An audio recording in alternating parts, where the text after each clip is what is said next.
Hello everyone, welcome to my channel the English teacher. तो बच्चों, आज का जो टॉपिक है वह है प्रेजेंट इंडेफिनिट टेंस। ठीक है। तो बच्चों, पिछले वीडियो लेक्चर में मैंने आपको बताया था कि सिंपल सेंटेंसेस क्या हैं और टेंसेस क्या है, मतलब इन दोनों के बीच का जो डिफरेंस है वह मैंने आपको बताया था। सिंपल सेंटेंसेस के बारे में मैंने बताया था कि ऐसे सेंटेंसेस वे हैं जिनके बारे में कोई क्रिया नहीं होती, इसमें सब्जेक्ट क्या है या कैसे है यह बताया जाता है। ठीक है, यानी इसमें कार्य नहीं होते।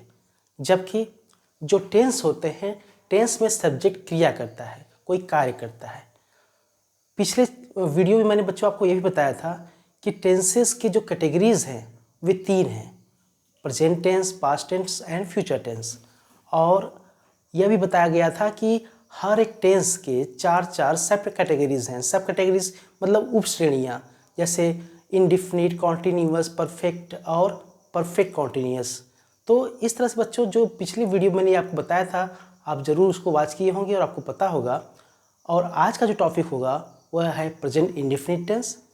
तो बच्चों, यह जो सब कैटेगरी है प्रेजेंट इंडिफिनिट की, पहला टेंस है, इसलिए यह टेंस बहुत ही इम्पॉर्टेंट है। यह टेंस अगर आप अच्छे से पढ़ लेते हैं, अच्छे से जान लेते हैं, तो आने वाले सभी टेंसेस को अच्छे से समझ पाएंगे और आपका कॉन्सेप्ट बहुत ही क्लियर हो जाएगा। तो आज हम प्रेजेंट इंडिफिनिट टेंस क्या है, इसकी पहचान, इसके रूल्स क्या हैं, कैसे सेंटेंस बनाए जाते हैं, इसके बारे में आज हम स्टडी करने वाले हैं। तो चलते हैं, समझते हैं कि प्रेजेंट इंडेफिनिट टेंस की पहचान क्या है। बच्चों देखिए, इसकी जो पहचान है, इसकी पहचान है मुख्य क्रिया के अंत में ते है, ता है और ती है आते हैं। यानी ऐसे वाक्य जो मुख्य क्रिया के अंत में ता है, ती है और ते है साबित करें या प्रस्तुत करें, उनको हम प्रेजेंट इंडेफिनिट टेंस कहते हैं। यह इसकी पहचान होती है। ठीक है। तो यह तो हम बात कर रहे हैं इसकी पहचान की। अब हम आपको बताएंगे कि प्रेजेंट इंडेफिनिट टेंस में और सेंटेंसेस किस प्रकार के होते हैं। जैसे मोहन घूमता है, मोहन घूमता है, वे नाचते हैं, सीता गाती है,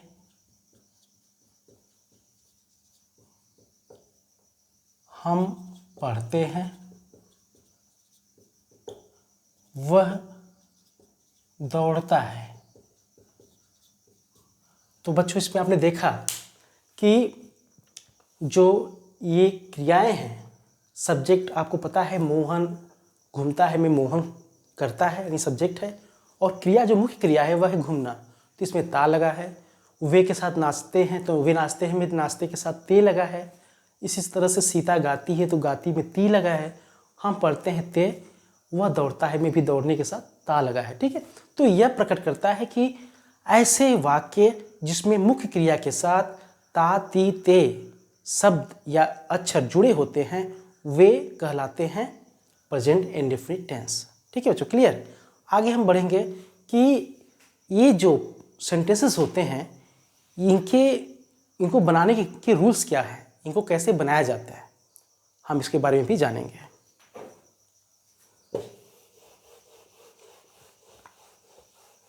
देखिए बच्चों, इसमें जो है आपको बता दें कि प्रेजेंट इंडेफिनिट टेंस जो होता है, इसमें पहले आप जान लीजिए कि इसमें हर टेंस में अफर्मेटिव सेंटेंसेस होते हैं, निगेटिव होते हैं और इंट्रोगेटिव सेंटेंसेस होते हैं। अफर्मेटिव का मतलब होता है बच्चों सकारात्मक वाक्य। तो पहले हम समझते हैं अफर्मेटिव को। बच्चों, अफर्मेटिव सेंटेंसेस मतलब सकारात्मक वाक्य।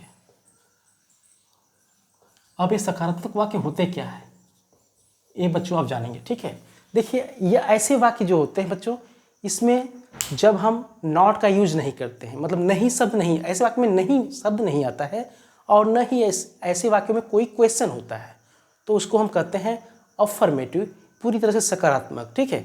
अब इसमें जो सेंटेंसेस होते हैं इस प्रकार के होते हैं, जैसे वह बाजार जाता है, हम मिठाई खाते हैं, वे यहाँ आते हैं। ठीक है, तो इस तरह के जो सेंटेंसेस होते हैं वो अफर्मेटिव सेंटेंस बच्चों कहे जाते हैं। अब इनके बारे में हम रूल्स को समझेंगे। ऐसे ही तमाम जो सेंटेंसेस होते हैं, जैसे वे पढ़ते हैं, हम नाचते हैं, वह खेलता है, तुम जाते हो, वह दौड़ता है, वह कूदता है, तुम सोते हो। ठीक है, वह खेलता है, वह नहाता है, वह झगड़ा करता है, वह ताली बजाता है। ऐसे तमाम सेंटेंसेस हैं जिसमें ता तेती का यूज़ होता है और ये सेंटेंसेस प्रेजेंट इंडेफिनिट टेंस के अंतर्गत आते हैं। आगे बच्चों हम बात करने वाले हैं कि इसको ऐसे सेंटेंसेस बनाने के रूल्स क्या है, क्या नियम है उनके। तो देखिए, जैसा कि इसमें बच्चों कर्ता होता है यानी सब्जेक्ट होता है, सब्जेक्ट के साथ हम क्या करते हैं, वर्ब की फर्स्ट फॉर्म, वर्ब की फर्स्ट फॉर्म का यूज करेंगे। यानी कि जो कर्ता कार्य करेगा उसका जो फर्स्ट फॉर्म, जैसे आपको पता होगा बच्चों कि वर्ब के 3 फॉर्म्स होते हैं, फर्स्ट, सेकेंड और थर्ड फॉर्म। तो हम जब प्रेजेंट इंडेफिनिट की बात आती है तो हम जब इसके फर्स्ट फॉर्म का यूज करेंगे इसके अंतर्गत, ठीक है, सेंटेंस बनाते समय।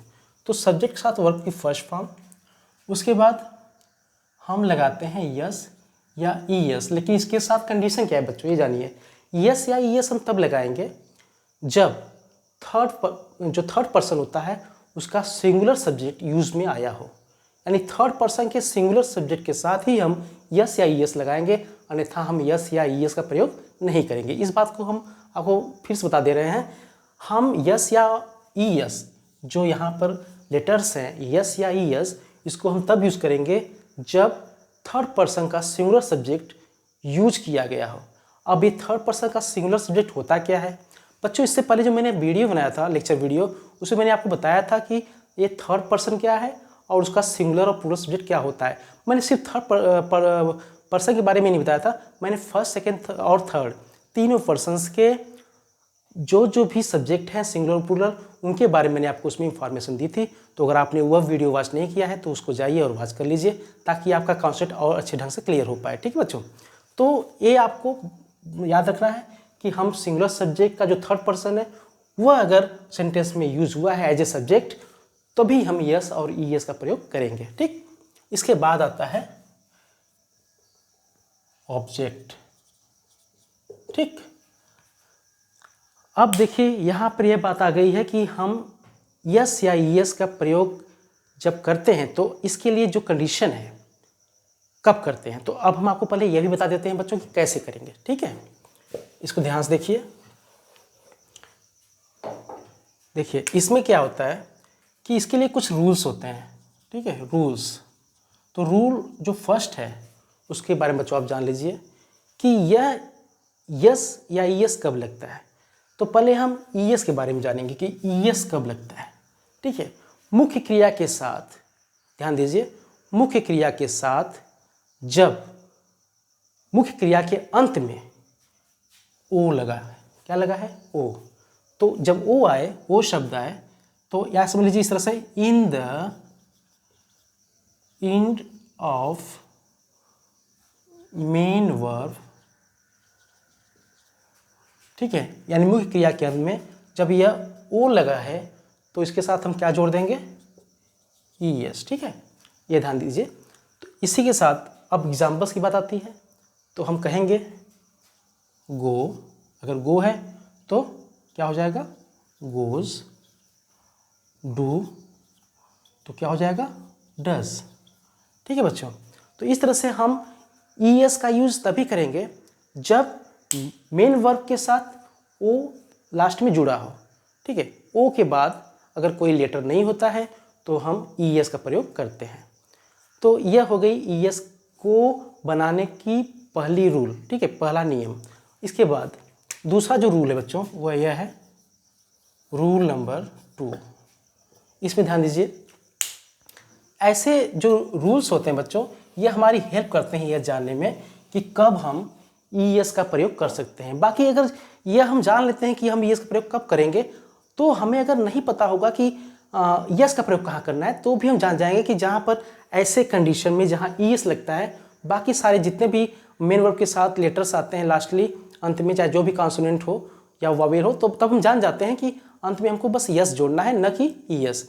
ठीक है, लेकिन यह बात मैं फिर से दोहराना चाहूँगा बच्चों कि यह यस या ईएस तभी लगता है जब थर्ड पर्सन का सिंगुलर सब्जेक्ट प्रयोग हुआ हो। तो आपकी जानकारी के लिए हम ये भी बता देना चाहते हैं कि यहाँ पर थर्ड पर्सन का सिंगुलर सब्जेक्ट है क्या। तो बच्चों जान लीजिए, थर्ड पर्सन का जो सिंगुलर सब्जेक्ट है वह होता है ही, शी, ही यानी पुल्लिंग, और शी मतलब स्त्रीलिंग, वह के लिए, और इसके बाद इट।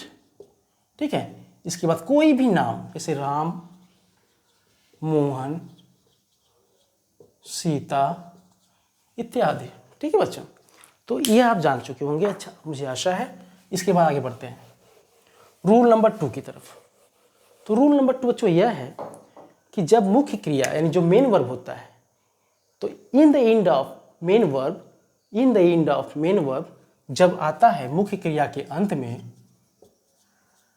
मुख्य क्रिया के अंत में जब आता है क्या, डबल यश या फिर यस एच। ठीक है, हमने मान लीजिए कोई सेंटेंस बनाया, ठीक है, और वह sentence singular subject, third person के सिंगुलर सब्जेक्ट के साथ है, तो वहाँ पर यूज हुआ है मेन वर्ब के साथ डबल एस, ठीक, या एस एच, तो वहाँ पर हम ई एस जोड़ते हैं या ई एस लगाते हैं। जैसे एग्जाम्पल देखिए, एग्जाम्पल क्या है, किस मिस, ठीक है, पास पुश, ठीक, रश। तो हमने इसमें क्या लगा देना है, सब में अगर हम लगा देंगे तो किसेस हो गया, मिसेस हो गया, पासेस हो गया, और पुशेस हो गया, और रशेस हो गया। ठीक है, तो इस तरह से बच्चों हमने इसमें ई एस का यूज किया। और ये तो हो गई दूसरी, जो ये हो गया दूसरा रूल आपके लिए। और तीसरा रूल बच्चों ये है, तीसरा रूल क्या होता है कि जब, रूल नंबर 3 की बात करते हैं, रूल नंबर 3, ठीक। अब इसमें क्या होता है बच्चों, ऐसे रूल नंबर 3 में हम बताएंगे आपको कि जब पासेस की बात हुई, सॉरी सेकेंड रूल की बात हुई, तो इसमें हमने आपको बताया क्या कि मेन वर्ब के साथ डबल एस आता है या एस एच आता है, तो आप ई एस लगा देते हैं। ठीक है, लेकिन जब ये रूल नंबर 3 की बात आती है, तो इस बच्चों आप जान लीजिए कि इसमें जब कॉन्सोनेंट के साथ, कॉन्सोनेंट आपको पता होगा बच्चों कि कॉन्सोनेंट मीन्स व्यंजन होता है। क्या होता है, व्यंजन। ठीक है, दो चीज़ें होती हैं, स्वर और व्यंजन। तो वावेल्स का मतलब होता है स्वर, वावेल्स जो होते हैं वह होते हैं स्वर, और कॉन्सोनेंट क्या होते हैं, व्यंजन। तो ऐसे वर्ड्स जो मुख्य क्रिया के साथ जुड़े होते हैं, या मुख्य क्रिया के साथ जब कॉन्सोनेंट के साथ वाई लगा हो, क्या लगा हो बच्चों, वाई। ठीक है, तो उसमें हम ई एस जोड़ेंगे। ठीक है, और फॉर एग्जाम्पल देखते हैं क्या, जैसे मैरी। ठीक है, मैरी में सबको पता होगा विवाह करना होता है, तो यहाँ पर मैरी में हमको ई एस लगाना है। ठीक है, इसके साथ देख लीजिए और क्या है, फ्लाई, फ्लाई भी आपको पता है उड़ना। ठीक, ट्राई, ट्राई मीन्स प्रयास करना, प्रे, प्रे मीन्स प्रार्थना करना। ठीक बच्चों, तो आपको इसमें क्या लगा देना है, इसमें एक चीज़ आपको बता देते हैं, एक ट्रिकी कॉन्सेप्ट है इसका। ट्रिकी कॉन्सेप्ट क्या है, जैसे मान लीजिए हम जब भी मैरीज करेंगे यानी ई एस लगाएंगे, तो मैरी के साथ हमको वाई हटा करके यहाँ आई कर देना है, उसके बाद ही ई एस लगाना है, तब यह हो गया बच्चों मैरीज। ठीक है, इसी तरह से fly, F L I E S, T R I E S. ठीक बच्चों, इसमें एक स्पेशल केस बनता है। स्पेशल केस का मतलब समझ रहे हैं ना, विशेष दशा। विशेष दशा क्या बनती है, विशेष दशा बच्चों यह बनेगी कि यदि मुख्य क्रिया के अंत में, मुख्य क्रिया यानी कि मेन वर्ब के साथ या अंत में अगर वावेल प्लस वाई का यूज हुआ हो। ठीक है, वावेल का मतलब स्वर होता है और स्वर 5 होते हैं, आपको पता होगा, ए ई आई ओ यू। तो वावेल है, उसके बाद वाई जुड़ा है, तो आप ऐसी दशा में क्या करेंगे बच्चों, इसमें क्या करना है कि अगर वावेल प्लस वाई है मुख्य क्रिया के साथ, जैसे फॉर एग्जाम्पल से, प्रे या फिर प्ले,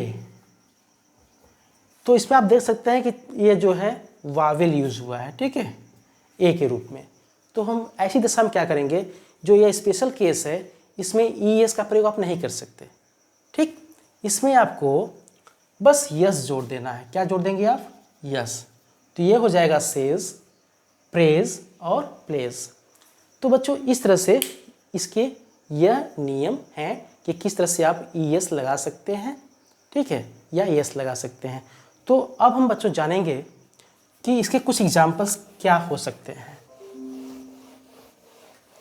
एग्जाम्पल्स इसके इस तरह से आप समझिए बच्चों, जैसे राम स्कूल जाता है, मैं पार्क में खेलता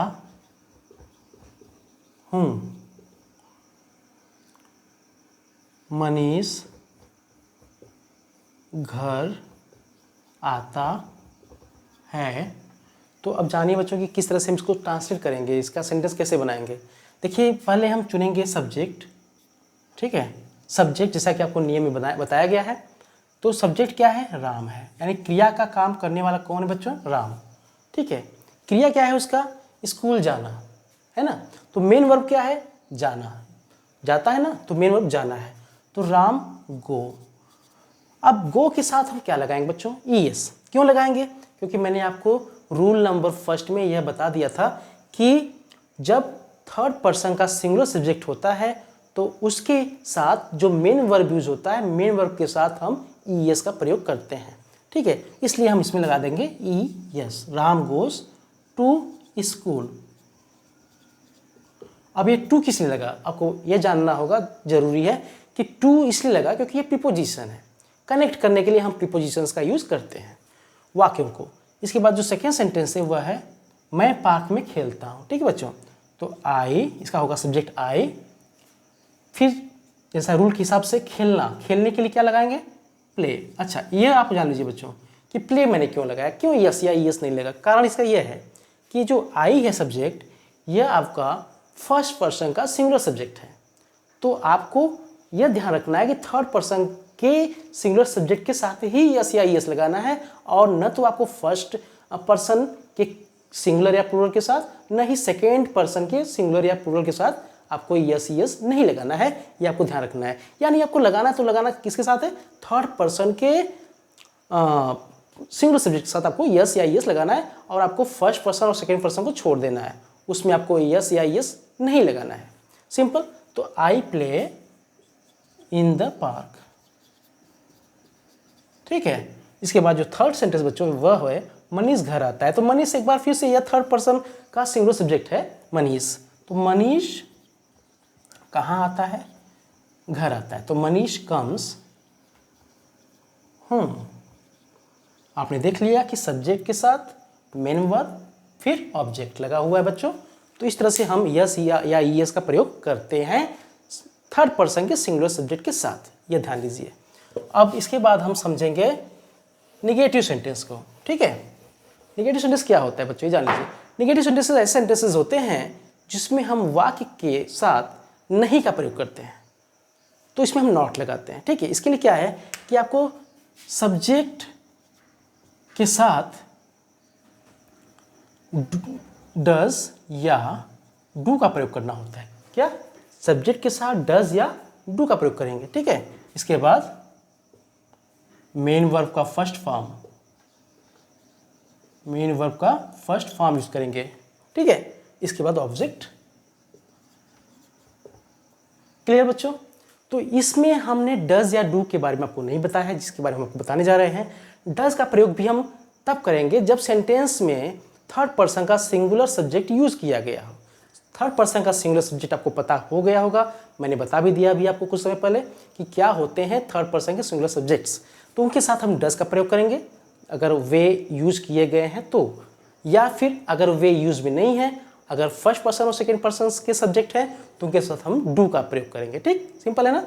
अब एग्जाम्पल देख लीजिए यहाँ पे, राम स्कूल नहीं जाता है, राम स्कूल नहीं जाता है, तो इसके लिए हम लिखेंगे Ram does not go to school. ठीक, इसके बाद जो है दूसरा वाक्य क्या है, मैं पार्क में नहीं खेलता हूँ। ठीक है, तो इसका होगा आई डू नॉट। ध्यान दीजिए बच्चों, आई डू नॉट, किस लिए डू नॉट, क्योंकि यह सिंगुलर सब्जेक्ट जो है लेकिन फर्स्ट पर्सन का है, तो इसके साथ हम डू ही लगाएंगे। ठीक है, I do not play in the park. Manish घर नहीं आता है, मनीष घर नहीं आता है, इसके लिए हम यूज करेंगे मनीष डज नॉट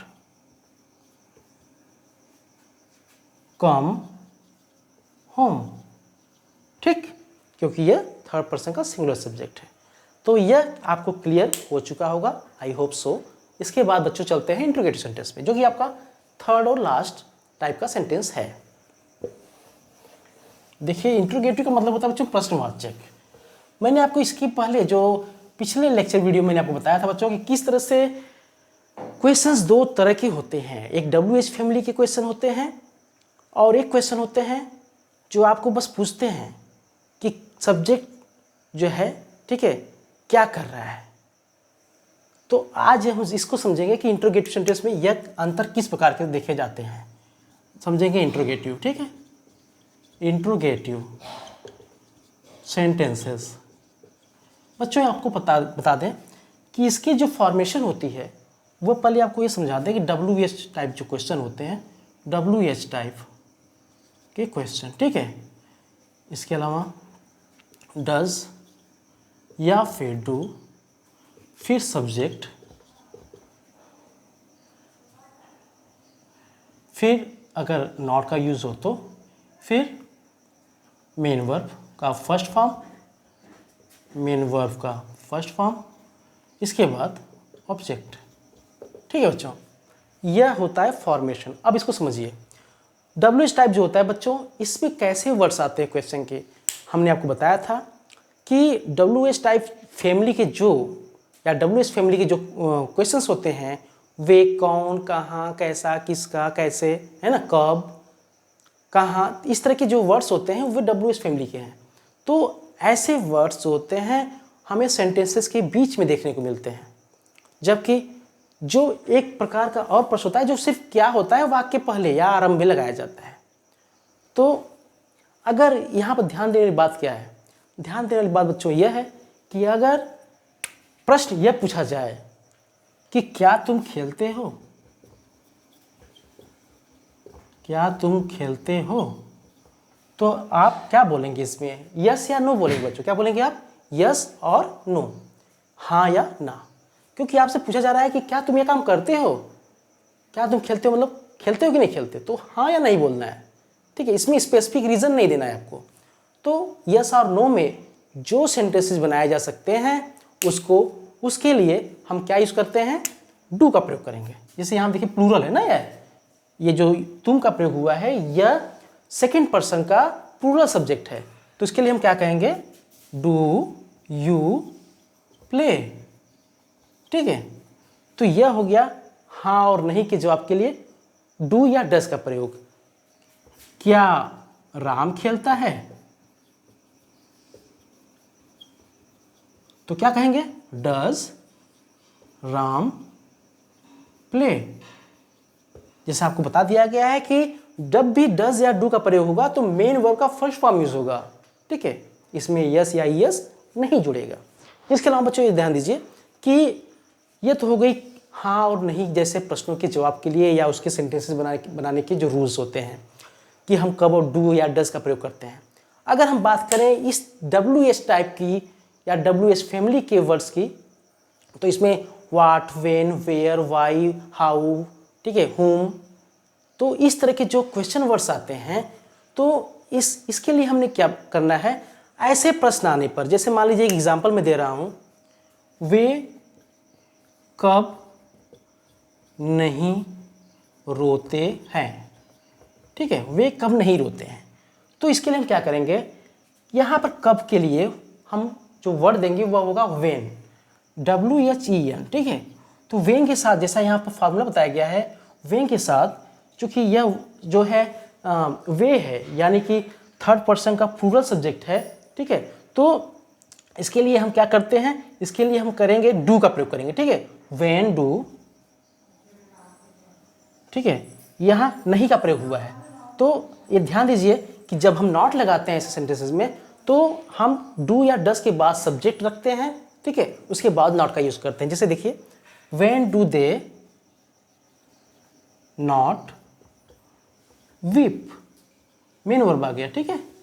तो इस तरह से हम सेंटेंसेस का निर्माण करते हैं या सेंटेंसेस को बच्चों बनाते हैं। तो ऐसे ही अन्य कई प्रकार के वाक्य हो सकते हैं, जैसे आपको हम 3-4 एग्जाम्पल्स और दे रहे हैं बच्चों, ध्यान दीजिए।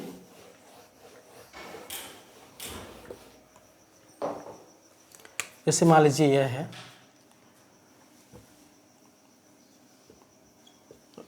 राम स्कूल कब जाता है, ठीक है। तो इसका होगा when does Ram go to school, ठीक। या मैं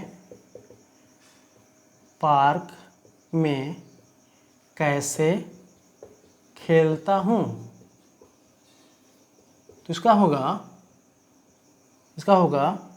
हाउ डू, चूंकि आई है ना, तो how do I play in park. इसके अलावा मनीष घर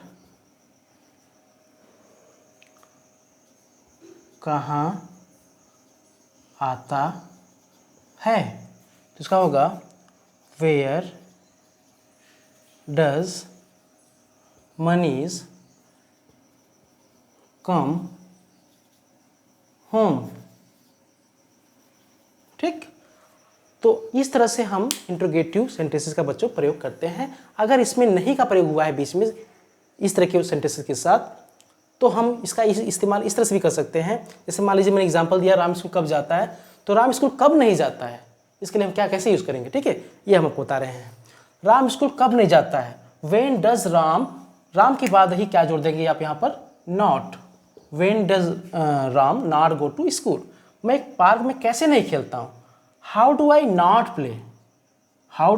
नॉट प्ले इन पार्क।